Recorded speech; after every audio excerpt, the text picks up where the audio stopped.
부모님한테 아파트를 증여받았습니다. 그런데 증여세가 수천만 원이에요. 통장을 아무리 뒤져봐도 한 번에 낼 돈이 없습니다. 대출을 받아야 할까요? 아니면 세금도 할부가 될까요? 많은 분들이 세금은 무조건 한 번에 내야 한다고 생각하시는데 사실은 그렇지 않습니다. 결론부터 말씀드리겠습니다. 증여세도 할부가 됩니다. 이름은 연부연납이라고 하고요.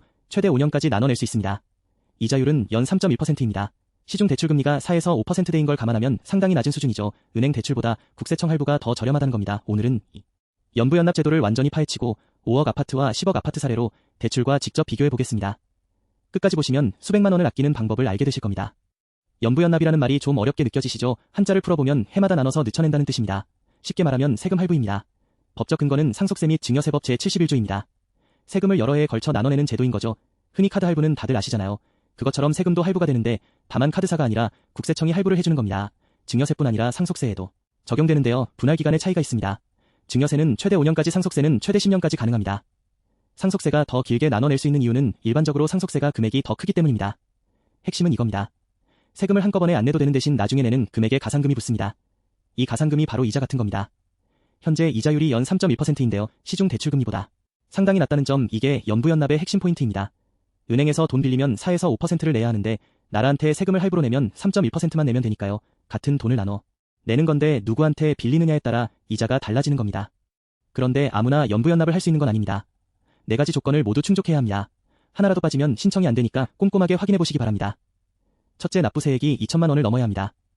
증여세 산출세액에서 신고세액공 제3%를 뺀 최종 납부세액 기준입니다. 세금이 적으면 굳이 할부할 필요가 없다는 취지인 거죠. 참고로 납부세액이 1천만 원 초과 2천만 원 이하인 경우에는 연부연납은 안 되지만 2개월 이내 분할 납부는 가능합니다. 절반씩 나눠내는 건데 이것도 알아두시면 좋습니다. 둘째, 각 회분이 1천만 원을 넘어야 합니다. 이게 좀 헷갈리실 수 있는데요. 예를 들어 납부세액이 4천만 원인데 5년으로 나누면 해당 800만 원이 됩니다. 그러면 각 회분 1천만 원 초과 조건에 미달이에요. 이 경우에는 4년으로 기간을 줄여서 회당 1천만 원 이상으로 맞춰야 합니다. 기간을 무조건 길게 잡는 게 아니라 각 회분 금액도 계산해 봐야 한다는 뜻입니다. 셋째, 납세담보를 제공해야 합니다. 증여받은 부동산 자체를 담보로 잡을 수 있고요. 국채나 보증보험증권도 가능합니다. 보통은 증여받은 부동산으로 담보를 잡는 경우가 가장 많습니다. 여기서 중요한 건 담보 없이는 절대 허가가 나지 않는다는 겁니다. 담보 여력이 없으면 연부연납 자체를 포기해야 할 수도 있습니다. 이 부분은 나중에 함정 파트에서 더 자세히 다루겠습니다. 넷째, 신청 시점을 지켜야 합니다. 증여세 신고기한까지 신청서를 내야 합니다. 신고기한은 증여일이 속하는 달의 말일부터 3개월입니다. 예를 들어 4월 15일에 증여를 받았다면 4월 말일인 30일부터 3개월 후인 7월 31일까지 신고하면 됩니다. 이 기한을 넘기면 기회를 놓치는 거니까 증여를 받으면 가장 먼저 달력에 신고기한을 표시해두세요. 가산금 이자율은 어떻게 정해질까요? 상속세 및 증여세법 시행령 제69조에서 정하는데요. 국세기본법 시행령의 이자율을 따릅니다. 2025년 3월 21일부터 연 3.1%가 적용되고 있습니다. 그런데 이자율은 고정이 아닙니다. 시기에 따라 바뀌어 왔어요. 과거 변동 이력을 보면요. 2021년부터 2023년 2월까지는 1.2%였습니다. 당시에는 정말 파격적으로 낮았죠. 2023년 3월부터 2024년 2월까지 2.9%로 올랐고 2024년 3월부터 2025년 3월 20일까지는 3.5%까지 올라갔습니다. 그러다 지금은 다시 3.1%로 내려왔습니다. 여기서 정말 중요한 점이 있습니다. 가산금 이자율은 각 회분의 납부일 현재 그때 시행 중인 이자율이 적용됩니다. 신청할 때 이자율로 고정되는 게 아닙니다. 은행 대출 중에 변동금리가 있잖아요. 그것과 같은 원리입니다. 올해 3.1%로 신청했더라도 내년에 이자율이 3.5%로 오르면 내년 납부분에는 3.5%가 적용됩니다. 반대로 2.5%로 내려가면 이득이죠. 그래서 금리 방향에 따라 유불리가 달라질 수 있습니다. 가산금 계산 방식은 이렇습니다. 미납잔액에 가산율 3.1%를 곱하고 직전 납부일부터 당회 납부일까지의 일수를 365로 나눈 값을 곱합니다. 첫 회분은 신고기한에 납부하니까 가산금이 없고요. 2회차부터 미납잔액에 이자가 붙는 구조입니다. 그러니까 첫 해는 이자 없이 원금만 내고 두 번째 해부터 남은 금액에 대해서 이자가 발생하는 거라고 이해하시면 됩니다. 이론만으로는 감이 안 잡히죠. 구체적인 숫자로 비교해 보겠습니다. 부모가 성인 자녀에게 시가 5억 원 아파트를 증여하는 경우입니다. 먼저 증여세를 계산해 봅시다. 증여재산가액 5억 원에서 성인 자녀 공제 5천만 원을 빼면 과세표준이 4억 5천만 원입니다. 참고로 성인 자녀 공제는 5천만 원이고 미성년 자녀는 2천만 원입니다. 배우자는 6억 원까지 공제되고요. 과세표준 4억 5천만 원의 세율 20%를 적용하고 누진공 제 1천만 원을 빼면 산출세액이 8천만 원입니다. 여기서 신고세액공 제3%인 240만 원을 빼면 최종 납부세액은 7,760만 원이 됩니다. 이 7,760만 원을 어떻게 납부할 것인가 두 가지 방법을 비교해 보겠습니다. 방법 A는 연부연납으로 5년간 나눠내는 겁니다. 매년 1,552만 원씩 균등 분할하고 2회차부터 가산금이 붙습니다. 1회차는 신고기한에 내니까 가산금이 없습니다. 2회차 가산금은 약 192만 원, 3회차는 약 144만 원, 4회차는 약 96만 원, 5회차는 약 48만 원입니다. 해차가 지날수록 미납 잔액이 줄어드니까 가산금도 점점 줄어드는 구조입니다. 총 가산금은 약 480만 원이고 총 납부액은 약 8,240만 원이 됩니다. 방법비는 대출을 받아서 한 번에 내는 겁니다. 7,760만 원을 연 4.5%로 원금 균등 상환 5년 조건으로 빌린다고 할게요. 1년차 이자가 약 349만 원, 2년차 약 279만 원, 3년차 약 210만 원, 4년차 약 140만 원, 5년차 약 70만 원입니다. 총 이자는 약 1,048만 원, 총 상환액은 약 8,808만 원이 됩니다. 같은 5년인데 결과가 확 다르죠. 연부연납 총 가산금 480만 원, 대출 총 이자 1,048만 원 차이가 약 568만 원입니다. 이자율 1.4%포인트 차이가 568만 원이라는 실제 금액 차이를 만들어냅니다. 대출 금리가 5%대라면 이 차이는 더 벌어지게 됩니다. 금액이 커지면 절감 효과도 커집니다. 시가 10억 원 아파트 증여 시를 보겠습니다. 과세표준은 9억 5천만 원이고 세율 30%를 적용하면 산출세액이 2억 2,500만 원입니다. 10억짜리 아파트를 받았을 뿐인데 세금이 2억이 넘는다는 거죠.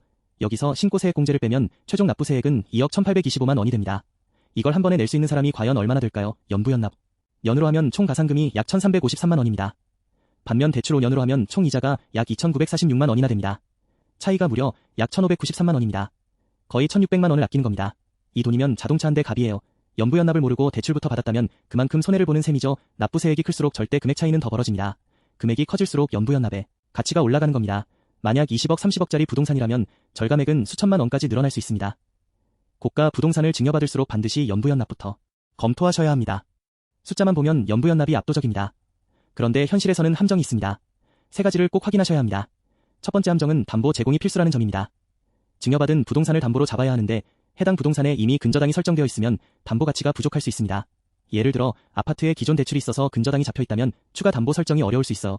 또는 그 부동산으로 사업자금 대출을 받아야 하는 상황이라면 담보를 세무서에 잡히면 곤란하겠죠. 담보 여력이 없으면 연부연납 자체가 불가능합니다. 두 번째 함정은 변동금리 리스크입니다. 지금은 3.1%지만 2024년에는 3.5%였던 적도 있습니다. 금리 인상기에는 더 올라갈 수 있어요. 다만 한 가지 위안이 되는 건 시중 대출금리도 함께 오르기 때문에 연부연납의 상대적 우위는 유지될 가능성이 높다는 겁니다. 대출금리가 5%로 오를 때 가산금이 3.5%로 오르더라도 여전히 연부연납이 싸니까요. 세 번째 함정이 가장 무섭습니다. 연체하면 강제징수가 됩니다. 분할납부일에 미납하면 세무서가 연부연납 허가를 취소할 수 있고 잔액 전부를 한꺼번에 내라고 합니다. 은행 대출은 연체해도 바로 전액 회수하진 않잖아요. 며칠 연체하면 연체이자가 붙고 협의할 시간이 있습니다. 하지만 세금은 다릅니다. 한 번이라도 늦으면 할부가 깨질 수 있어. 그래서 연부연납을 선택하셨다면 매년 납부일을 달력에 반드시 표시하고 한 달 전부터 납부자금을 준비해 놓으세요. 마지막으로 실전에서 활용할 수 있는 인사이트 4가지를 짚어드리겠습니다. 첫째, 신고세액공 제3%를 반드시 챙기세요. 법정기한 내에 자진 신고하면 산출세액의 3%를 공제받습니다. 5억 아파트 기준 240만 원 10억이면 675만 원입니다. 여기서 많이들 오해하시는 게 연부연납을 신청하면 기한 후 납부라서 공제가 안 될 거라고 생각하시는 분들이 계세요. 하지만 그렇지 않습니다. 기한 내에 신고하면 이 공제가 적용됩니다. 연부연납은 기한 후 납부가 아니라 기한 내 신고 후 분할납부이기 때문입니다. 이거 모르면 수백만 원을 놓치는 겁니다. 둘째, 가산금은 경비 처리가 안 됩니다. 연부연납 가산금이든 대출이자든 개인의 증여세 관련 비용은 필요경비로 인정되지 않습니다. 종합소득세에서 빼줄 게 없다는 뜻이에요. 사업자가 사업용 대출이자를 경비 처리하는 것과는 다른 상황인 겁니다. 그래서 이자율 차이만큼이 순수한 절감 금액이 됩니다. 셋째, 증여 시기와 이자율 타이밍을 고려하세요. 가산금은 변동금리이기 때문에 금리 인하 시기에 증여하면 향후 5년간 낮은 이자율 혜택을 받을 가능성이 높습니다.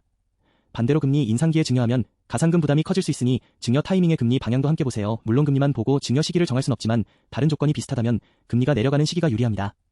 넷째, 부모한테 돈을 빌리는 것과 연부연납을 혼동하지 마세요. 부모에게 돈을 빌려 세금을 내는 방법도 있는데 이때 적정이자율은 연 4.6%입니다. 적정이자와 실제 지급이자의 차이가 연 1천만 원 미만이면 증여세가 안 붙습니다. 이걸 이용해서 부모한테 무이자로 2억 1,700만 원까지 빌릴 수 있다는 건데 이건 세금 낼 돈을 빌리는 거지 세금 자체를 분할하는 연부연납과는 전혀 다른 제도입니다. 두 개를 섞어서 쓸 수도 있지만 각각의 조건과 한도를 정확히 알고 써야 합니다. 정리하면 이렇습니다. 담보 제공이 가능하고 매년 납부 여력이 있다면 연부연납이 유리합니다. 담보가 이미 잡혀있거나 일시에 현금을 확보할 수 있다면 대출 일시납도 검토해보세요. 납부세액이 2천만 원 이하라면 연부연납은 불가능하지만 2개월 분할납부를 활용할 수 있습니다. 부동산 증여를 계획하고 있다면 세금을 얼마 낼 것인가만큼이나 어떻게 낼 것인가도 중요합니다. 같은 세금이라도 납부 방식 하나 차이로 수백만 원에서 1,000만 원이 넘는 차이가 생깁니다. 연부연납이라는 합법적인 할부제도 꼭 기억해 두시기 바랍니다. 도움이 되셨다면 구독과 좋아요 부탁드립니다.